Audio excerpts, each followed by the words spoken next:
உள்ளம் பெருங்கோயில் ஊனுடம் ஆலயம் வள்ளல் விழாவுக்கு வாய் கோபுரவாய் கள்ள புலனைந்தும் காளா மணி விளக்கு தெல்ல தெளிந்தார்க்கு ஜீவன் சிவலிங்கம். நம்மளாம் இறைவன் தான், அதுதான் வணங்கணும், ஒருத்தர் ஒருத்தர் வணங்கணும்.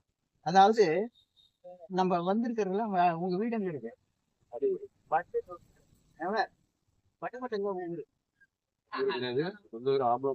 எந்த ஊரா இருந்தாலும் அந்த ஊர் கிடையாது, நல்லா தெரிஞ்சுக்கங்க.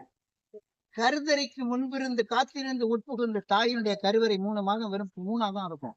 அதுக்கப்புறம் இந்த தாயினுடைய கருவறை வந்து ஃபர்ஸ்ட் வாடகை வீடு சிவபெருமான் மனசு வச்சு இங்க உள்ளார அந்த ஊன் கொண்டாட உயிரை கொண்டுட்டு வர்றார், தன்னுடைய ஜீவனை விடுறார். எல்லா உயிர்களும் சிவன் தேர்ந்து வந்து திருப்பி சிறக்க தான் போகுது.